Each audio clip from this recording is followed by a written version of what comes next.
하나님께서 예수님께서 지금 여러분들에게 누구누구야, 누구누구 권사야, 누구누구 집사야, 누구누구 장로야, 내가 나를 사랑하느냐 물으셨어요. 여러분 뭐라고 답하실래요? 그렇죠. 이 모든 자들보다 더 너희가 나를 사랑하느냐 질문하십니다. 그럼 우리의 대답은 뭐겠습니까? 주님 사랑합니다. 너무너무 사랑합니다. 왜요? 우리는 주님을 사랑할 수밖에 없는 존재들이잖아요. 왜? 이미 하나님으로부터 너무 큰 사랑을 받았기 때문에. 그렇지 않습니까? 그래서 올 한 해 동안에는 예수님의 그 예수 그리스도의 사랑으로 강건되는 우리 개인이 되고 가정이 되자는 것입니다. 이 교회가 되자는 것입니다. 그렇지 않습니까? 우리가 지금 요한복음을 우리 이제 요한복음을 나눴어요. 언제부터 나눴냐면요. 2023년 7월 달부터 7월 둘째 주부터 이 요한복음 강의가 시작됐습니다. 그리고 지난주에 마무리됐어요. 2년이 걸렸습니다. 2년 동안 여러분들은 예수님이 누구신지, 예수 그리스도가 누구신지 우리 요한복음을 통해서 더 자세히 아셨을 것입니다. 강단에서 몇 번은 말씀드렸던 것처럼 바로 사복음서 중에 바로 이 하나님이심을 증거하는 이 요한복음은요, 우리에게 예수님이 바로 성육신으로 오신 바로 하나님이심을 우리에게 깨닫게 하셨습니다. 그리고 또 요한복음 2년 동안 요한복음을 계속 나누면서요, 우리들 스스로가 예수님의 그 구속의 은혜를 확인하는 시간이 아니었습니까? 예수님은 하나님이세요. 그리고 우리 인류를 대신해서 십자가에 돌아가신 우리의 구속주이세요. 우리는 요한복음 말씀 한 절 한 절을 통해서 예수 그리스도께서 우리 죄를 위해서 십자가에 죽기까지 받았던 모든 고난을 보았습니다. 그렇지 않습니까? 우리 죄를 십자가에서 해결하기까지, 그리고 또 돌아가시고 부활하기까지 그 예수님이 우리가 받아야 될 고난을 대신 받으신 거를 우린 보았어요. 조롱받으시고 멸시받으시고 천대받으시고 그 모든 모습을 우린 보았습니다. 성경 말씀을 통해서 확인했습니다. 그렇기 때문에 우리는 그 예수님을 사랑하지 않을 수가 없는 거예요. 그렇지 않습니까? 우리 하나님을 사랑할 수밖에 없어요. 그 사랑이 여러분들에게 계속 깊게 뿌리 내려지기를 주의 이름으로 축원드립니다. 우리는 예수님을 통해서요, 제사함을 받았고 하나님의 자녀가 됐습니다. 천국의 백성으로서 하나님이 주시는 이 은혜와 사랑을, 우리는 평안을 우리 누리게 됐습니다. 하나님이신 성자 예수님이 이 땅에 오신 이유가 뭐였습니까? 여러분들의 죄를 해결해 주시기 위해서 오신 거 아닙니까? 여러분들이 하나님 만나기 전에는 하나님과 단절된 자들이었어요. 일평생이 죄의 종으로 살아갈 수밖에 없었어요. 사단의 종노릇하며 살아갈 수밖에 없는 지옥 백성이었어요. 그런데 마태복음 1장 21절, 죄 가운데 빠져있는 자기 백성을 구원하기 위해서 예수님 오셔서 우리를 구원하셨습니다. 창세기 3장 15절, 사단의 머리를 상하게 하시고 죽음을 이기기 위해서 오셨어요. 그리고 마태복음 1장 23절, 죄악된 세상에서 우리를 홀로 내버려 두지 아니하시고요, 우리와 항상 함께 하시기 위해서 임마누엘로 오셨습니다. 그렇죠? 그래서 이 예수님, 요한복음 3장 16절이 뭡니까? 이 예수를 그리스도로 믿는 자마다, 예수 그리스도를 하나님으로 믿는 자마다, 예수 그리스도가 길이요 진리요 생명이심을 믿는 자마다 멸망하지 않고 영생을 얻게 하려 하시기 위해서 오셨어요. 아멘. 우리는 그 예수님을 통해서 죄와 지옥, 죄와 저주, 지옥, 그 모든 권세 해방됐습니다. 그리고 새로운 생명을 얻었습니다. 영원한 생명을 얻었습니다. 이제 부활의 소망을 가지며 살 수 있게 되어버렸어요. 그래서 감사한 거예요. 그래서 그 예수님을 사랑할 수밖에 없는 것입니다. 바로 이 요한복음의 제자가 누구였습니까? 저자가 누구였습니까? 요한복음 누가 기록했습니까? 사도 요한이 기록했죠. 사도 요한이 누구예요? 사도 요한은 예수님의 12제자 중 한 사람이에요. 근데 12제자 중 한 사람인데요. 예수님이 가장 사랑했던 제자입니다. 우리가 요한복음을 보면서요. 예수님이 사랑한 제자라는 단어가요. 굉장히 많았어요. 3군데, 4군데나 나왔었습니다. 사도 요한 자신이 예수님께 받은 사랑을 글로 나타냈어요. 자기가 정말 어느 누구보다도 예수님의 사랑을 많이 받았던 자로. 그 사도 요한은요. 예수님께 십자가 지실 때, 아니죠. 십자가 지시기 전이죠.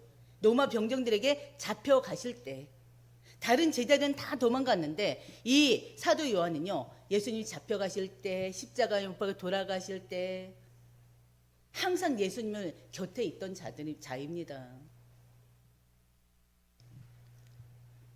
도망가지 않고 예수님을 지킨 유일한 제자가 바로 사도 요한이에요. 그 사도 요한을 우리 여러분들 자신한테 한번 비춰보시기 바랍니다. 과연 나라면,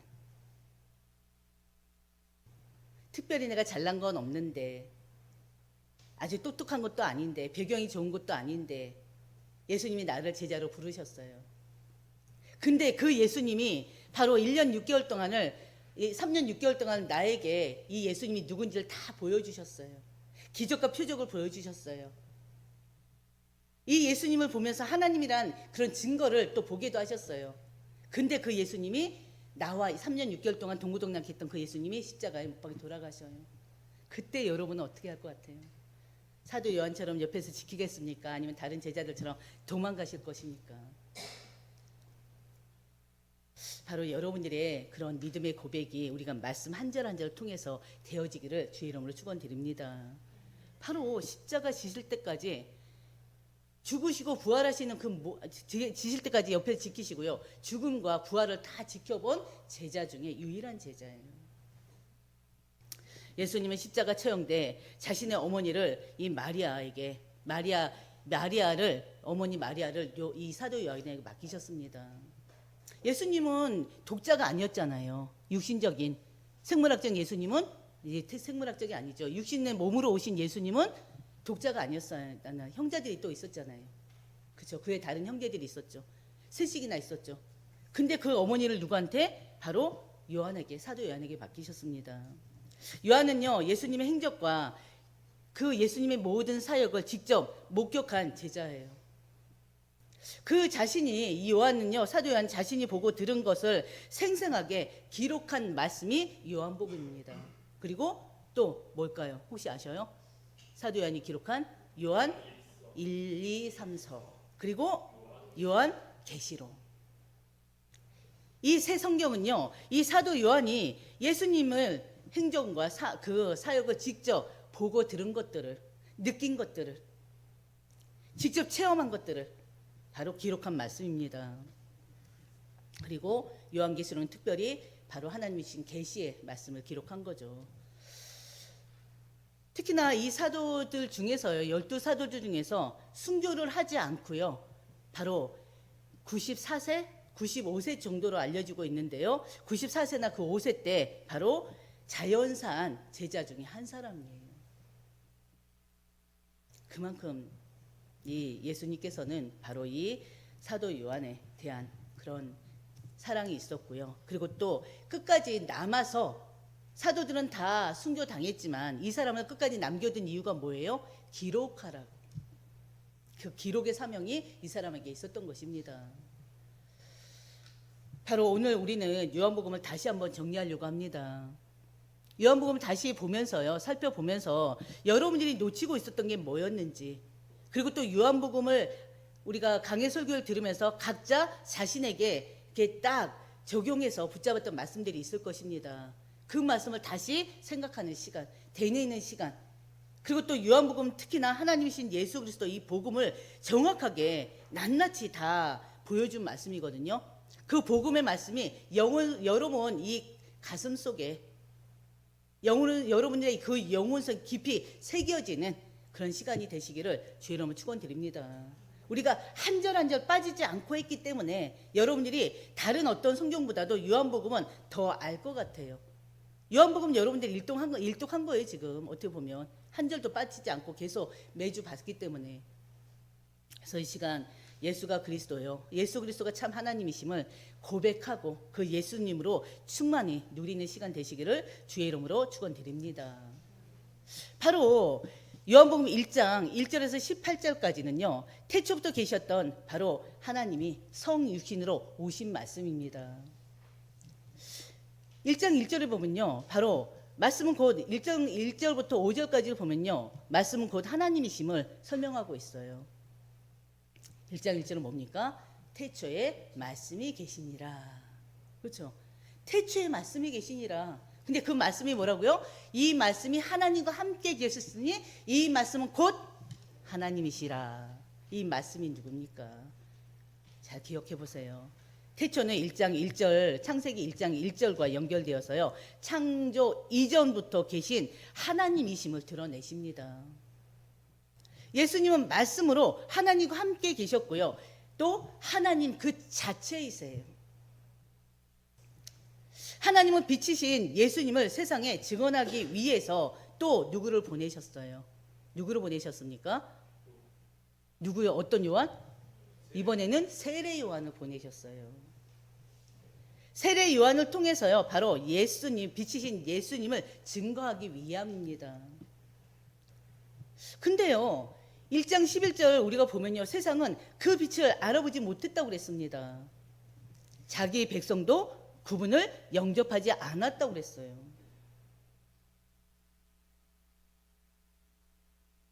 이 말씀은 뭡니까? 이스라엘이 하나님을 오랜 세월 동안 기다렸잖아요.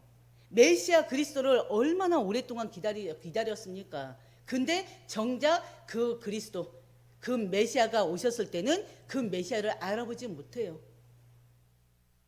그리고 나서 어떻게 해요? 자기 땅에 왔는데도 바로 자기 백성이, 하나님의 백성이 영접하지 아니하였다고 했습니다. 근데 모든 사람이 거부한 것은 아니에요.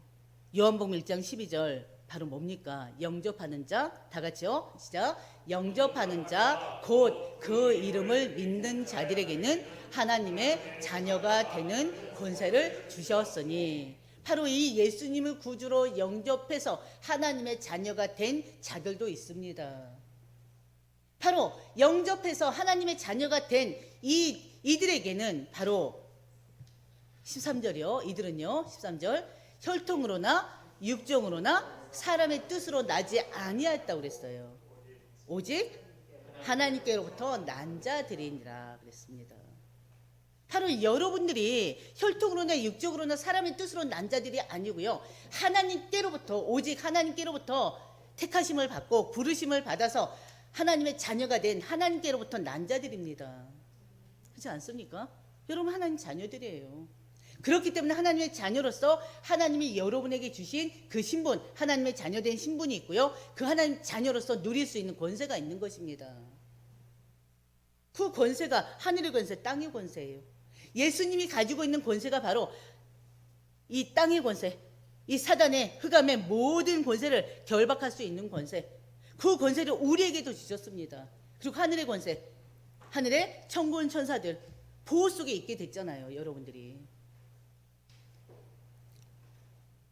또 여러분들에게 얼마나 많은 힘과 능력과 지혜와 권세를 주셨습니까? 하나님이 자녀이기 때문에 주신 거예요. 하나님께로부터 난 자들이기 때문에 기억하시길 바랍니다.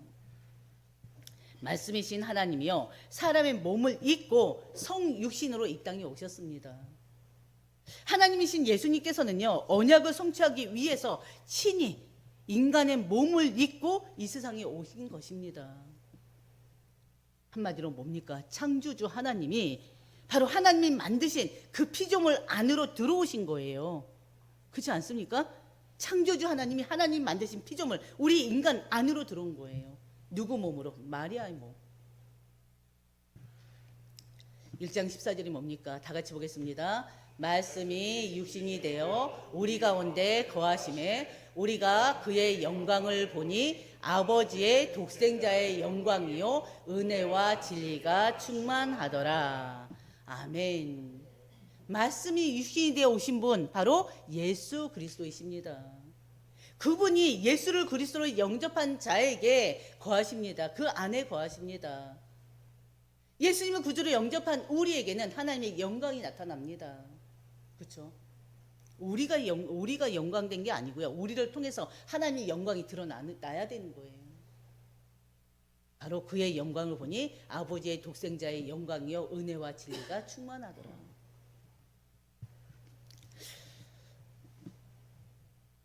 바로 여기서 거하다, 우리 가운데 거하심에 그랬잖아요. 이 거하다는요, 장막을 치다, 장막을 세우다라는 의미입니다.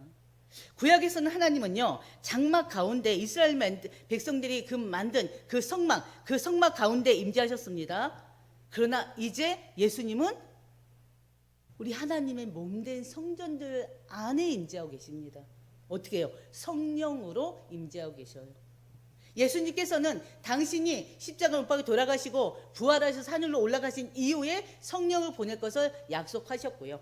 그 성령은 오셔서 우리를 하나님의 자녀로 인치시고 우리를 하나님 백성으로 삼으시고 그런 우리를 마음과 우리를 보호하시고 지키시고 인도하고 계십니다. 그 사실을 믿고 사는 거예요. 성육신 예수님은요, 구약의 언약을 성취하기 위해서 이 세상에 오셨습니다. 예수님은 언약의 실체예요. 예수님은 언약의 완성자예요. 그렇지 않습니까? 바로 창세기 3장 15절, 여자의 후손이 와서 누구의 머리를? 뱀의 머리를 박살낼 것이라고 했습니다. 그 뱀이 누굽니까? 사탄 아닙니까? 사탄의 권세를, 흑암의 권세를 박살낼 것이라고 하셨고요. 그 여자의 후손 대신 예수님께서 이 땅에 오셨어요. 성육신 하나님이신 분이 육을 입고 오셨어요. 창조주 하나님이 피조물의 몸속으로 들어오셨어요. 창세기 12장 3절, 아브라함의 언약인 내 씨로 말미암아 모든 민족이 복을 받을 것이라고 했습니다. 그 씨가 누굽니까? 바로 예수 그리스도. 신명기 18장 15절에도요, 모세의 율법에서 너희 가운데 나와 같은 선지자 하나를 세우리니 그랬어요. 그 선지자가 누굽니까? 예수 그리스도. 나와 모세와 같은 선지자 한 사람을 세우리니 그의 말을 들으라. 하나님 모세를 통해서 이스라엘 백성들에게 선포한 말씀이에요. 명령하신 거예요. 그의 말을 들으라. 근데 이스라엘 백성들 어떻게 했습니까? 안 들었죠. 왔음에도 믿지 않았죠. 오히려 그를 비난하고 그를 저주하고 그를 십자가에 못 박았습니다. 사무엘하 7장 12절 14절에도 다윗과의 언약에서 영원한 왕권을 가질 자가 오신다고 했습니다. 왕으로 오셨어요. 예수님께서 만왕의 왕으로 만주의 주로 오셨어요. 이사야 13장에서는 그 예수님을 뭐라고 했습니까? 고난의 종으로 우리 죄를 위한 대속의 제물로 또 보내실 것을 약속하셨습니다. 그런 것처럼 우리 다 같이 보겠습니다. 그는 멸시를 받아 사람들에게 버림받았으며 간고를 많이 겪었으며 질고를 아는 자라. 마치 사람들이 그에게서 얼굴을 가리는 것 같이 멸시를 당하였고 우리도 그를 귀히 여기지 아니하였도다. 바로 이 예언대로 예수님께서 이 땅에 오셨습니다. 육을 입고 오셨습니다. 오셔서 저렇게 멸시를 받고 버림을 받았고요. 그리고 또 우리를 위해서 자기 몸을 십자가에 못 받도록 내어주셨습니다. 어린 양으로 내어주셨어요. 희생 제물로 내어주셨어요. 우리 죄를 속량할 제물로 내어주셨어요. 그리고 십자가 죽으심과 부활로 그 언약을 완성하셨습니다. 구약에 예언했던 그 말씀을 그대로 성취하셨습니다. 그분이 예수님이세요. 2장에서 12장 보면요, 예수 그리스도는 참된 구원자이시며 영원한 생명의 주이심을 우리는 알 수가 있습니다. 예수님께서는요, 표적을 통해서 바로 구속을 예고하셨어요. 그게 바로 2장에서 4장 말씀이에요. 2장 예수님은요, 가나안 혼신잔치에서 물로 포도주로 만드시는 그런 기적을 행하셨습니다. 가나안 혼인잔치 그 물로 포도주로 만드신 그 기적을 통해서 예수님의 공생애를 시작하셨죠. 그리고 또 3장 15절은 예수님은 니고데모에게 사람이 물과 성령으로 거듭나지 아니하면 하나님 나라에 들어갈 수 없다고 선포하셨습니다. 그래서 하나님의 주권적 은혜에 의한 구원을 바로 선포하신 것입니다. 그리고 4장에서 누구 나왔습니까? 사마리아 여인. 사마리아 여인을 만남을 통해서 생수 되시는 자신을 계시하셨어요. 나는 생명의 물이니라. 생명수가 되심을 말씀하셨습니다. 바로 이 사마리아 여인은요, 멸시받던 이방 혼혈 민족이었어요. 이방인이었어요. 멸시받던 자였어요. 사회적으로도 굉장히 소외된 자였습니다. 바로 니고데모는 또 이방인이었죠. 그렇죠? 니고데모나 바로 사마리아 여인은 니고데모는 유대인으로서, 그리고 또 사마리아 여인은 바로 이방 혼혈 민족으로서 예수님께서는요, 바로 예수님이 택한 자들은요, 그들이 누구든 간에 상관하지 않습니다. 오히려 그들을 하나님께로 이끄는 그런 역할을 하셨습니다. 예수 그리스도는요, 유일한 생명의 구주가 되십니다. 그 바로 5장에서 8장 말씀이었어요. 5장에서 누구 나왔습니까? 베데스다 연못에서 38년 된 병자를 고치셨어요. 그리고 또 6장에서는 오병이의 기적을 행하셨고요. 그 이후에 오병이의 기적을 행하신 이후에 자신을 생명의 떡으로 선포하셨습니다. 예수님은요, 참된 생명의 공급자이십니다. 당시 유대 사회는요, 메시아를 정치적 해방자로 기대했었잖아요. 로마의 속국으로 살았기 때문에 바로 그 메시아를 기다렸는데 누구로요? 속국에서 해방시켜줄 그런 정치적인 메시아를 기다렸습니다. 근데 예수님이 그럴 줄 알았는데 예수님은 어떻습니까? 참된 생명이 자신에게 있음을 선포하셨고요. 자신만이 바로 자신을 통해서만이 구원을 얻게 된다는 사실을 선포하셨어요. 자신이 생명의 떡이라 하면서 육신의 떡을 주는 것이 아니라 생명의 떡임을 말씀하셨습니다. 그때 많은 무리들이 이 예수님을 떠났습니다. 바로 믿음은요, 우리의 결단이 아닙니다. 하나님의 선물입니다. 우리의 구원은요, 우리의 능력이 아니라 오직 하나님의 주권적인 사랑의 결과예요. 그래서 진정한 생명은요, 예수님을 어떻게 해요? 믿고, 그 예수님 믿고 받아들임으로 인해서 그 예수님을 통해서만이 우리는 구원을 얻을 수 있는 것입니다.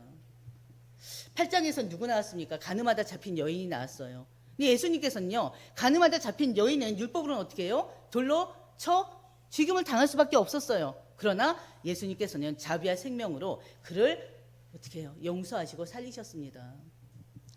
9장에서는 날 때부터 소경된 자를 고치셨어요. 바로 예수님께서는요, 육체의 시육뿐만이 아니라 영적인 눈을 뜨게 하시는 분이심을 또 우리는 말씀을 통해서 확인할 수 있었습니다. 바로 예수님은요, 죄인들을 찾아오시는 바로 구속자이십니다. 죄인들이 예수님을 찾아오기보다 예수님께서 그 죄인들을 찾아가셨어요. 그리고 그들을 위로하시고 그들을 치유하시고 그들을 구원하셨습니다. 그 예수님의 자비와 그 사랑, 여러분들에게도 있어야 됩니다. 여러분은 어떻습니까? 그 자비, 예수님의 그 자비와 사랑이 있습니까? 진짜 기도하시길 바랍니다. 예수님이 가졌던 그 사랑 나에게도 갖게 해주세요. 예수님의 그 자비와 그 사랑, 그 은혜가 이 교회에 충만하게 도와주세요. 기도하시길 바랍니다. 예수님은요, 율법으로는 결코 구원받을 수 없는 자들에게 바로 자비와 예수님의 은혜와 자비 없이는 살 수 없음을 또 말씀을 통해서 확인시켜 주시기도 했어요. 10장에서는요, 선한 목자 비유였죠. 바로 자신은 양을 위해서 목숨을 버리는 목자이심을 선포하셨습니다. 양을 위해서 목숨을 버릴 수 있는 목자가 과연 이 세상에 몇 분이나 있을까요? 과연 있을까요? 예수님은 그런 분이세요. 11장에서는 죽은 지 나흘 된 나사로를 살리셨어요. 죽은 지 나흘 된 나사로를 살리심으로 인해서 예수님 자신이 부활이고 생명이심을 확증하셨습니다. 예수님은 부활이십니다. 생명 그 자체이십니다. 그래서 예수님을 구주로 영접한 하나님의 자녀는 이 부활의 소망이 있습니다. 새 생명, 영원한 생명을 얻었고 또 이 땅을 떠나가는 날 하나님의 나라에서 하나님과 영원한 생명을 얻은 우리는 하나님과 영원히 살게 됩니다.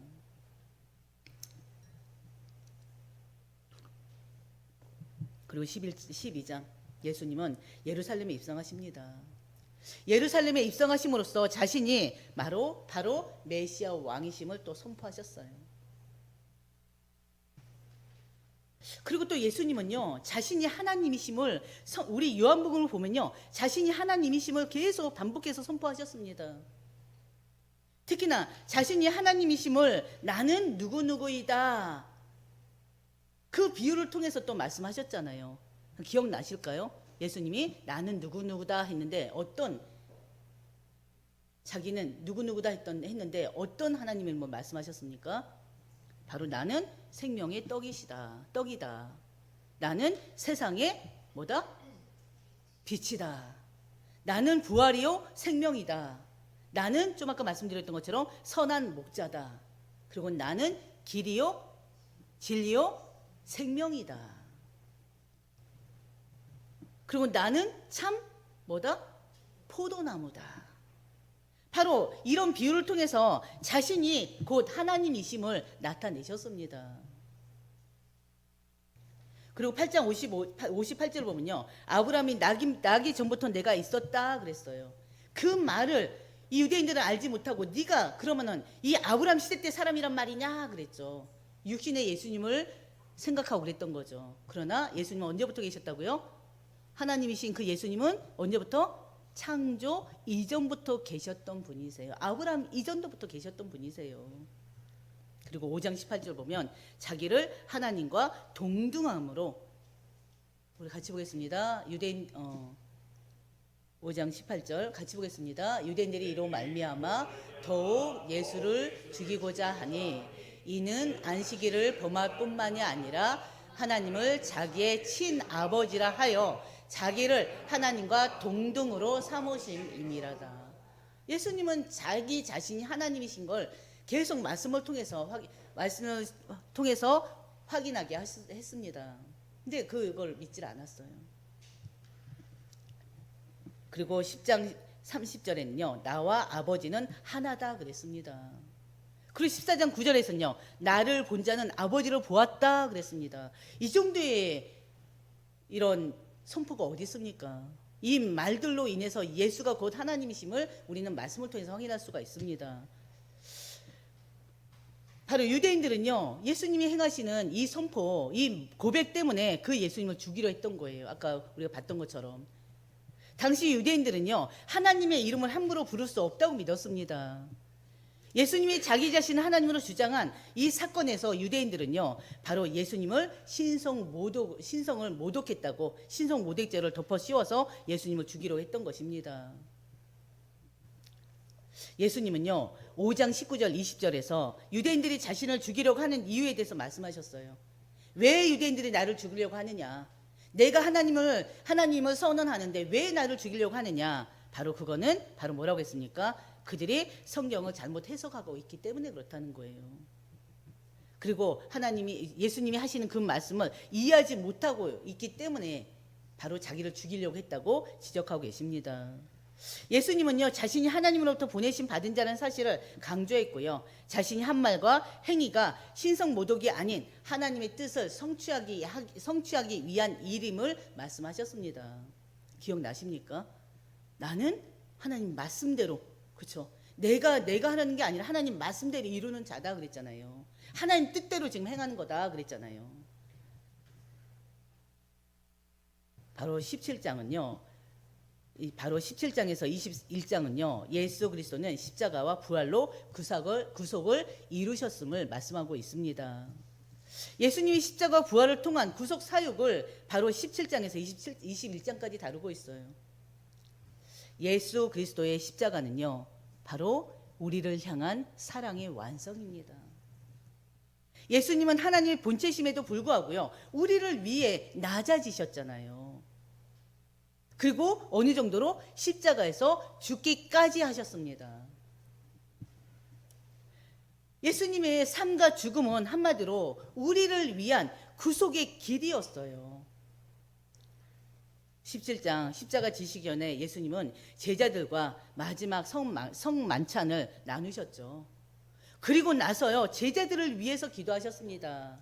기억해 보세요. 제자들 위해서만 기도하셨나요? 앞으로 믿게 될 그리스도인들을 위해서 또 미리 중보 기도하셨습니다. 그리고 지금도 우리를 위해서 중보 기도하고 계셔요. 우리를 바라보시고 지키시고 우리를 위해서 계속 기도하고 계십니다. 예수님은 유월절 전날 십자가에 달리셨습니다. 바로 구약의 유월절 어린 양이 예표하는 바로 그 희생 제물, 그 희생 제물이 예수님이 직접 되셨어요. 당시 제사장들은요, 성전에서 제사를 드리면서 죄 사함을 받는다고 믿었지만 예수님은 단 한 번의 희생으로 십자가의 죽으심으로 인해서 영원한 속죄를 이루셨습니다. 더 이상의 피제사가 필요가 없어요. 19장 30절엔 예수님께서 바로 다 이루었다 말씀하셨습니다. 뭘 다 이루셨다는 것입니까? 하나님의 뜻을, 하나님의 구속 언약이 완전히 성취되었음을 선포하셨어요. 죄 없으신 예수님께서는요, 친히 우리 죄를 담당하기 위해서 십자가를 지셨습니다. 바로 그 십자가는요, 단순한 처형이 아니에요. 우리를 위한 하나님 자신의 바로 희생입니다. 하나님의 자기 희생이에요. 예수님의 자기 희생이에요. 이 십자가 고난과 죽음은요, 바로 언약을 이루는 피의 희생입니다. 하나님께서 우리 인간에게 약속하신 그 약속, 그 언약을 이루는 바로 희생이고 사랑의 그 정점이에요. 더 이상의 표현이 어디 있습니까? 더 이상의 사랑의 표현이 어디 있습니까? 인류를 위해서 십자가에, 특히나 우리를 위해 십자가에 못 박혀 돌아가신 그 사랑에 더 이상 더 어떤 걸로 표현합니까? 그래서 사랑의 정점인 거예요. 십자가의 죽으심과 이 죽으심이. 20장 예수님은요, 무덤에서 부활하시면서 제자들에게 나타나셨습니다. 우리가 지지난주 말씀이기 때문에 기억이 나실 거예요. 바로 제자들은 두려움 속에 있었습니다. 그런 제자들에게 예수님께서 선언하셨어요. 뭘 선언하셨어요? 평강을 선언하셨죠. 예수님의 부활은요, 바로 성도들의 삶을 변화시키는 성령의 능력입니다. 부활하신 예수님은 지금도 우리와 함께 하십니다. 그리고 우리를 죄에서, 죽음에서, 절망에서 계속 건져내고 계셔요. 오늘 우리가 절망 가운데 있습니까? 여러분들 절망 가운데 있습니까? 문제 가운데 있습니까? 실패 가운데 있습니까? 우리 여러분들이 그 어떤 절망과 실패 속에 있다 하더라도 부활하신 예수님은 여러분들을 계속 일으켜 주실 것입니다. 예수 그리스도는요, 바로 교회를 통해서 하나님 나라를 확장시켜 나가십니다. 바로 부활의 예수님은요, 갈릴리에서 제자들을 다시 부르셨잖아요.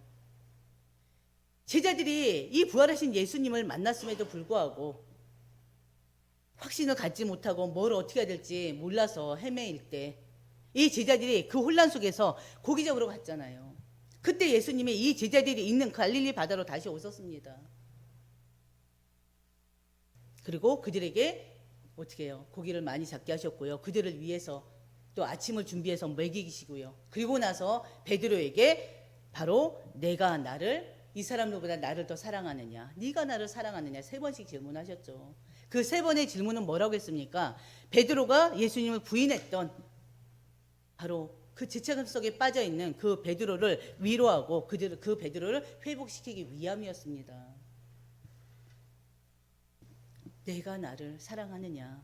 네, 주님이 아시지 않습니까? 내가 주님을 사랑하는 거 아시지 않습니까? 3번씩이나 반복해서 대답했죠. 그때 그 베드로에게 내 어린 양을 먹이라, 내 양을 치라, 내 양을 먹이라 말씀하셨습니다. 예수님께서는요, 끝까지 절망 가운데 있는 자에게, 실패한 자에게 다시 오셔서 그들을 다시 위로하시고 세우십니다. 여러분들을 다시 위로하시고 여러분들도 세우십니다. 그리고 여러분들에게 사명을 주셔요. 각자에게 맞는 사명을, 각자 달란트에 맞는 사명을 주십니다. 바로 내 양을 먹이라, 내 어린 양을 먹이라, 내 양을 치라, 이런 모든 것들이 결국엔 교회에 주신 사명입니다. 몸된 성전된 우리 교회들에게 주신 사명입니다. 당시는 교회 제도가 막 형성되게 되는 그런 때였어요. 모든 성도들이 서로를 섬기고 가르치고 주님의 몸을 이루는 책임을 감당해야 됐습니다. 근데 그 책임은 오늘도 마찬가지. 그리스도의 부활을 믿는 성도는요, 그의 몸된 교회를 세워 나가야 됩니다. 하나님의 성령이 임한 하나님의 성전이잖아요. 이 성전을 계속 든든하게 세워 나가야 될 거 아닙니까?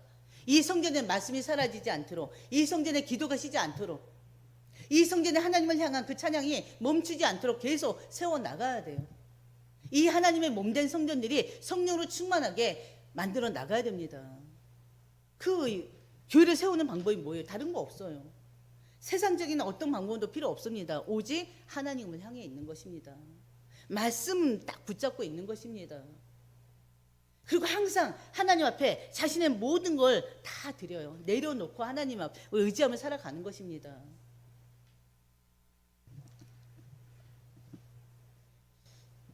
예수님께서는 여러분들의 모든 걸 알고 계셔요. 여러분의 교회 상태를 알고 있어요. 이 한 사람 교회 상태를 알고 계십니다.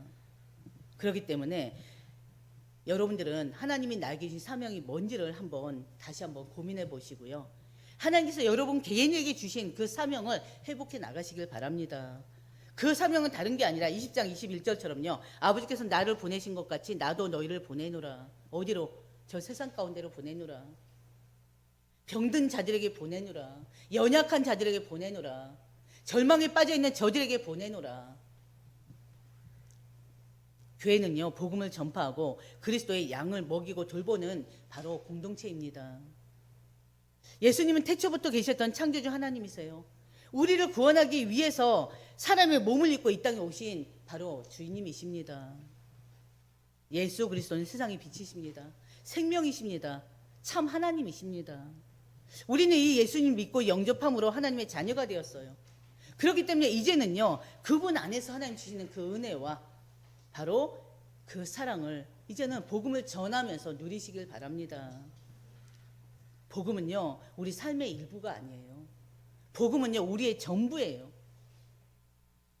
그래서 오늘도 내일도 매일매일 예수님은 나의 주님이십니다. 예수님은 나의 구주이십니다. 예수님은 나의 주인입니다. 인생의 주인이십니다. 고백하는 여러분들 되시길 바랍니다.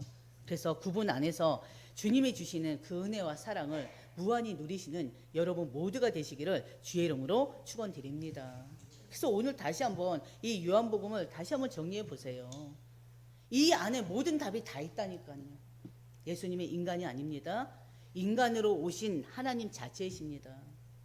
여러분 모두가 바로 이 요한복음을 다시 한번 묵상하시면서요, 바로 하나님이신 그 예수님이 내 인생의 모든 것이 되시고 내 삶의 주인이 되시기를, 그 주인한테 내 인생을 맡기시기를 주의 이름으로 축원드립니다. 아멘. 아버지 하나님 참으로 감사합니다. 하나님으로 오신 예수 그리스도, 우리가 2년 동안 하나님의 은혜 가운데 이 요한복음을 통해서 정말 구원자 되시는 예수 그리스도를, 생명의 주가 되신 예수 그리스도를 깨닫고 그 예수 그리스도를 깊이 알게 하시니 참으로 감사드립니다. 이 요한복음은 계속 우리 마음속에, 우리의 삶 속에 그대로 계속 하나님 생각나게 하시고, 이 요한복음의 말씀이 생각나게 하시고, 바로 예수 그리스도가 모든 것 되는 삶을 사는 우리 모든 한 사람 교회 성도들이 되게 하여 주시옵소서.